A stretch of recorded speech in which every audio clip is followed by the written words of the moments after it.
This past week I had to compose and to send a letter of some importance.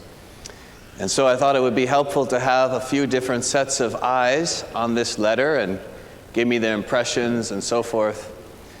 And one of those sets of eyes was Father Ben.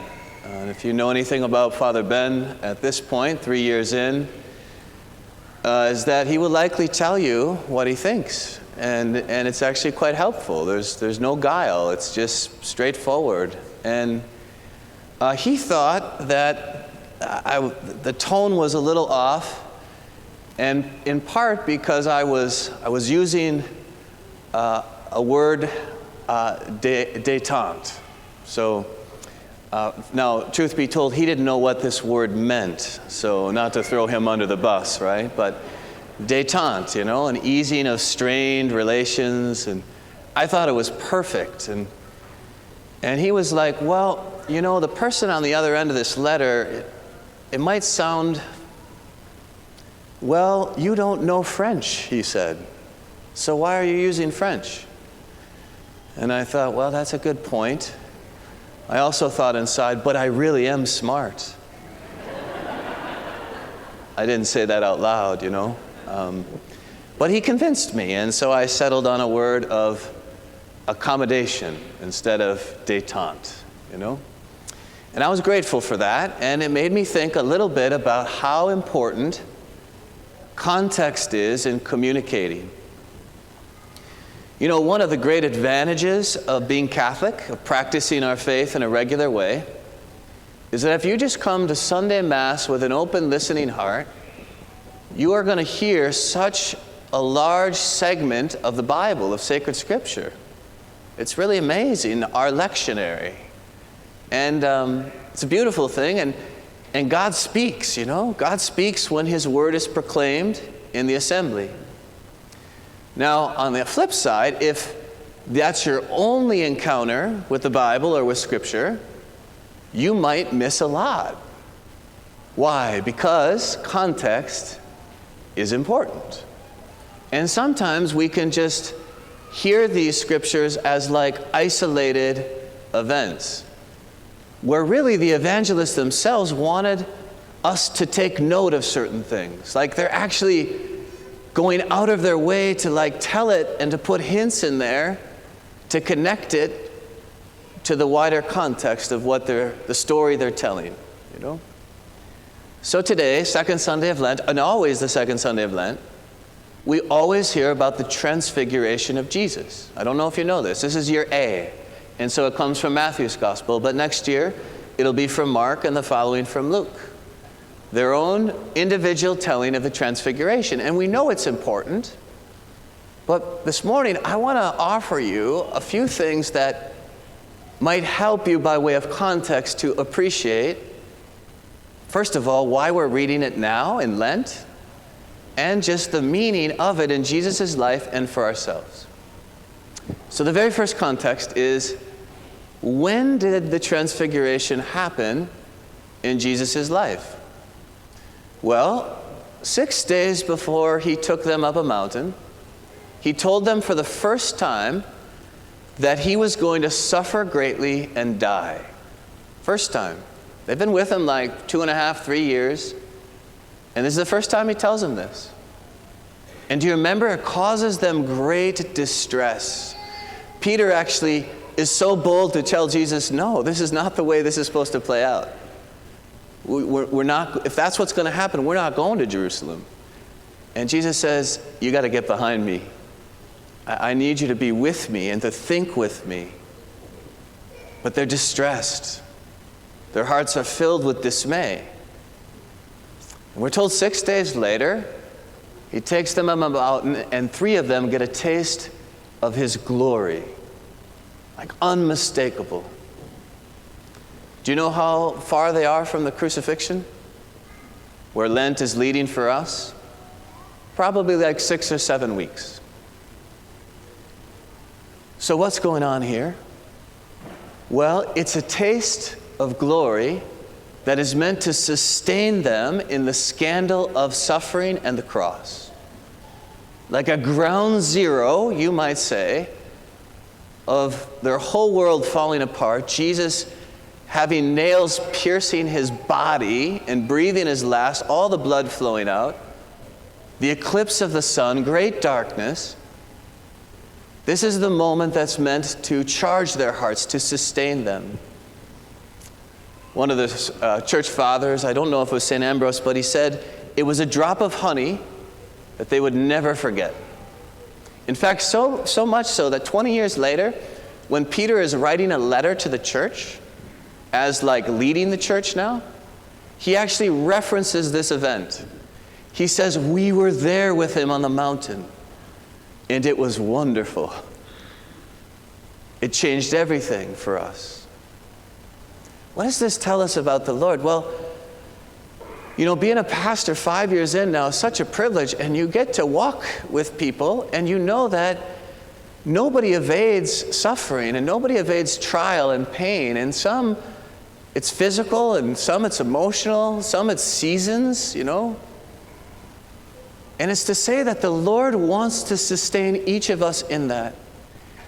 He doesn't actually want us to fall apart or unravel with the real sufferings of our life.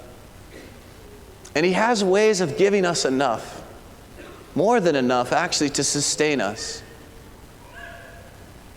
To not let go of our faith when it gets difficult. So I just want you to hear that, because that is a very important part of God's heart. I think St. Paul knew it when he said, in our second reading, we can actually bear our share of the hardship of the gospel. How? With the strength that God gives us. Like he'll give you strength. Okay, second context.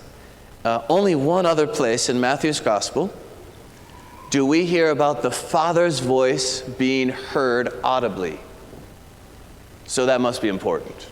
He's connecting something for us. And do you know when that place is? It's when Jesus was baptized.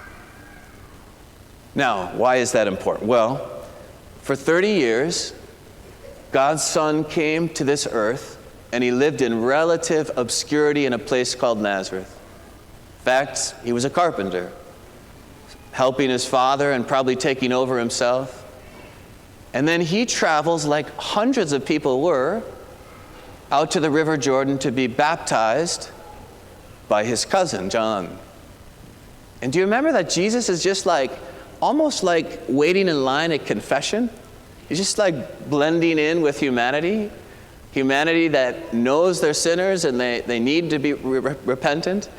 And you remember John's like, no, this is not the way this is supposed to go. You should be baptizing me. And Jesus says, no, let it be. And it's from that moment, when he comes out of the water and the Spirit comes in the Father's voice, that he goes into the desert for 40 days. And then his mission begins, his public ministry, miracles, teachings. What does this tell us? Well, the one who identifies with us in our every sin is God. Do you know what our faith says? Sometimes we mix this up. It's a mystery, so it's understandable. But Jesus is a divine person with a fully divine nature and a fully human nature. That's the only way he could save us. But in the incarnation, he surrenders, he accommodates himself to our way of being able to receive his salvation. You won't say he conceals his identity, but he doesn't blind them with it. That's what happened to those three, right? They were blinded by the glory of the divine person of Jesus. But for those 3 years, how unassuming he is. So unassuming that many reject him, resist him. That's amazing, huh? It says that what Lent is about for us is the fact that Jesus identifies us with it in our every sin and our every darkness. Now we have to give him permission. We have to surrender our sin. We have to make acts of faith, I believe that. I believe you don't want any sin to keep me apart from you. That's why you came. He enters into the water. And the same Father's voice at the baptism is heard again, And it's almost the same thing. This is my beloved Son with whom I'm well pleased. Listen to him. You know, sometimes the best way that I've found to pray is very simple. I just thank the Father for sending Jesus. And I just tell the Father how amazing Jesus is. After all, he's impressed with him. He loves him. This is my beloved Son. I'm so pleased with him. And when I tell God the Father how pleased I am, even in my sin, that he would send his Son to meet me in my brokenness, all the way to the end of my brokenness, the best thing I can do is just thank him. Thank you for Jesus. Okay, third and final context. Only one other place, and again, Matthew's telling this story with a lot of context so we catch it. Only one other place in the Gospels, in Matthew's Gospel, does Jesus take Peter, James, and John apart. So that must be significant. And do you remember when that is? Well, this one, he's taking them up a mountain. It's a high point, you know. Don't you see clear from a mountain? See the forest from the trees? Like you see life full of light. Well, the next time he's going to do this is about 6-7 weeks later. And they're going to leave the cenacle, where they've just celebrated the Passover, which has become known to us as the Last Supper. And now, instead of going up a mountain, they're going to go down from Jerusalem into a valley where there is a garden called Gethsemane. And in that moment, he's going to take Peter, James, and John once more, but this time it's not into light, but it's into the greatest darkness ever conceived of. So dark that they can't even stay awake. They're filled with grief. They're filled with sorrow. They see their master, their everything, bleeding, sweating blood, praying, Father, take this cup from me, but not as I will, but as you will. Isn't that remarkable?